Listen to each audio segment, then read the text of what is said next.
Hey everyone, this is the Hiott Research Diary. Part of it happened before I talked to Bernardo. Some of it happened after I talked to Bernardo. I'm not really sure. I just sort of put it all together into one file, and now I'm not sure what came before or after. So I'm just going to post it as smushed up ramblings about consciousness.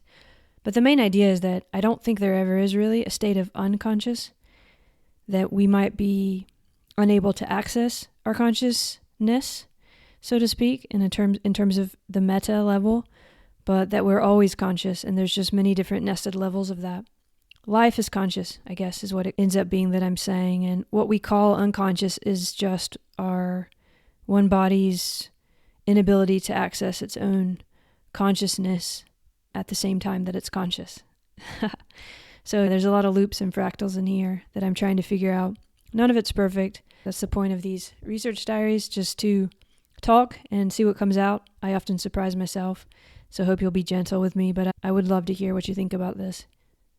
It might be a little controversial, but here's something I think right now. I think that consciousness is from the beginning of life to the end of life.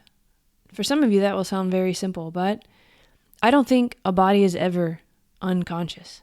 It's either conscious or it's not alive anymore. We're confused by using the term unconscious. When a body is in a coma, for example, or has been knocked out, it's still a conscious body. We could talk about the Glasgow scale and all of this, but as Bernardo and I talk about here, consciousness isn't necessarily about reportability.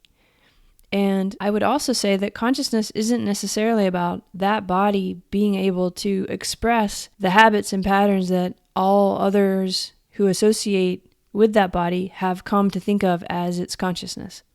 Whether that's the eyes are open, it's talking, whether it's moving, all of those things, including activity in the brain, are very important, but they don't mean that the consciousness is either there or not there. To be looking for it in something like that, rather than in the whole body as a living being that is still living, which is to say, it has an energy, that a pattern that is keeping it as that energy and pattern in a dynamical systems sense. Life is conscious from its beginning, which I would even say there's not necessarily beginnings and ends in that sense, but if we just say that life is conscious and there's no unconscious, there's not a opposite, there's not a dichotomy here that we can cut. We can't cut this. We can't cut consciousness. But saying that does not mean that, at least to me, it doesn't mean that we have to think of everything as built of consciousness. That doesn't seem to follow either. It's more like the process. We are describing the process of coming into further awareness of life coming into fuller awareness of life as consciousness. That doesn't mean that what's becoming more aware of itself is built of consciousness. It doesn't need to be about it being about that, made of that. It's the same way we can say the body is alive, but it's not made up of some little particles called life. It's altogether life. And then we can look at the different parts, but you can always look at those parts from many different angles. So there's no one kind of part. It's this ongoing way-making. It's this ongoing process to think about Whitehead. And then when we want to understand it, we break it down into all these little parts. And we call this sort of pattern of how things come to know themselves as conscious. And there's not an opposite of that. There's not the opposite of that. There could be less of that, I guess, but it's not an opposite. I've started thinking that thinking is a kind of way that we maintain balance. That comes from Mark Solm's work, where we start with feeling. And I'm adding a little something onto this. This isn't totally Mark, but he shows that feeling is like the raw feeling is a place to start when we're looking for consciousness. And if we think of cognition as kind of the way we're finding our way as conscious beings, then we could understand that this feeling is a kind of balance that we use to navigate.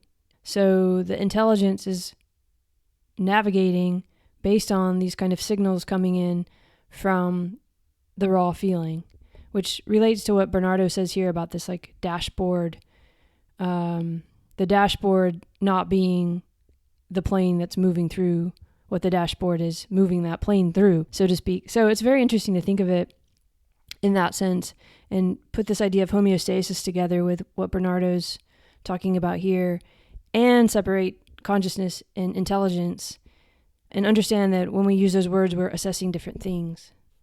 In this conversation with Bernardo, which he explains all of these in very different ways than I have here, but I think very connected ways, I start with this article he wrote for Scientific America, where the studies that he cites, where scientists are basically saying that children become conscious at the age of 5. And Bernardo and I both agree that that's a very silly way of talking about it. However, I don't mean that the scientists are silly. I mean, that's the way we've gotten used to talking about consciousness, as if it's reportability, or as if it's a conscious body's awareness of itself as a conscious body.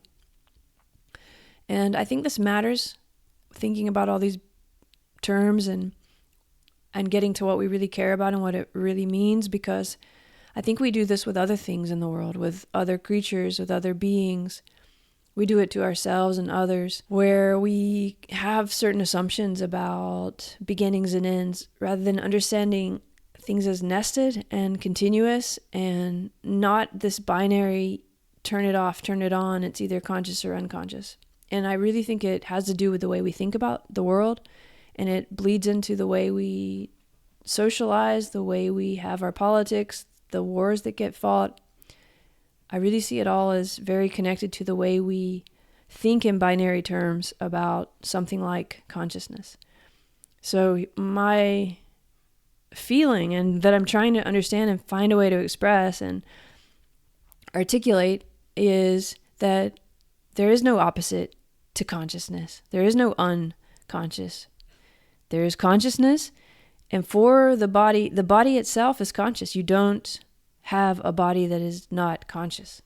If you're going to call it a living body, it's conscious. Now, what that consciousness is, what that experiencing is, whether it's just two different cells experiencing each other, or whether it's some kind of nested level of another organization of that movement understanding itself as movement and being able to report about it, those are very different, and they need to be understood as different, but they're not discontinuous. So there's a lot of implications in there that I would have to defend and talk about. For example, why is the tree outside my window not conscious? Well, I would say that consciousness is a term we've given to the experience we have of what it is to be living. And we can't give that to other creatures necessarily, but what we can do is understand that they're living, and that means the parts of them that are living are having experience without knowing they have experience, or possibly with knowing they have experience, but it's an experiencing of the world. Being a tree is an experiencing of the world. Now, if you want to call that conscious, I think you can, but you got to understand it's tree consciousness. It's not human consciousness. It's nothing like our experience of this continuum of consciousness. Or if it is, we don't know how to assess that until we can build technologies that help us understand what it feels like to be a tree. Then maybe we can start to understand it, if there's any way to do that. But this confusion of consciousness with what it's like to be something, it's a beautiful paper, what it's like to be a bat. It's a beautiful idea. But I think it's also that consciousness is the being. You don't need to know what it's like, or all of that is added with language, with experience, and so on. But livingness itself, for me, is consciousness. Livingness. And by livingness, I mean that patterns are holding together over time and space as those patterns in a dynamical relation, such that you can never measure exactly what those parts are of those patterns, the way you can, for example, in my computer. I can measure the parts of my computer and they're going to be the same pretty much today and tomorrow and every other day. You can't do that with a human body. All you can do is assess patterns of that living dynamical system. And though we confuse those measurements and assessments of those living patterns with the patterns, the processes, they're not those, There is a difference. It's just common sense. There is a difference between the parts of my computer and the parts of some living system that we haven't been able to articulate there very well, is true, and that all of matter is somehow more connected to this livingness than we understand is also true. But we can make distinctions, and people have made distinctions. I mean, we don't define life, but we do understand that there are different patterns that, for the sake of trying to understand, for example, what some sort of illness is or something like that, then we can just kind of accept a certain idea of what life is as a pattern. So there would be a lot more to say about all of this, of course, and part of this research channel is exploring all these questions. So I'm just presenting you my ideas and research as they are right now, today, in this moment. They might be completely different tomorrow. Probably not, but here's the real crux of it, right? Here's what I care about. Consciousness and living are ways we're trying to understand this blooming, buzzing, amazing, wondrous world that we're in. And it really feels important that we understand those aren't either or conditions, that we can now hold some nuance and understand that this isn't a conscious or unconscious discussion anymore. So here's my discussion with Bernardo, who is, by the way, such a wonderful thinker, so sharp, such a good person to talk to. No wonder everyone just loves watching and listening to him talk, no matter how much you agree or disagree with what he says. He's just such a good thinker and so clear and has such a wide range of experience. And also just, I found him very warm. It was a very warm conversation, not judgmental, and yet very sharp and clear and not holding back in terms of speaking the truth. So lots of gratitude to Bernardo and to you for being here. Also, at some point, we talk about this story from his childhood when he found this book by Jung, or actually, it was it was Lao Tzu, the I Ching. He found the I Ching. So at some point in the conversation, I should just mention we talk about when he was a little boy and he found the I Ching, this book, and it had a preface by Jung. Also, for those of you who interact with me often on here or through the other philosophical kind of channels, as I'm building this philosophy, I'm always wondering about the difference between consciousness and cognition, or I'm seeing the difference between consciousness and intelligence. Intelligence is probably a better word. And Bernardo and I talk about that here. It's very illuminating, and I like it very much that he also sees intelligence as not having to do necessarily with cognition. And I like it very much that he also distinguishes between intelligence and consciousness.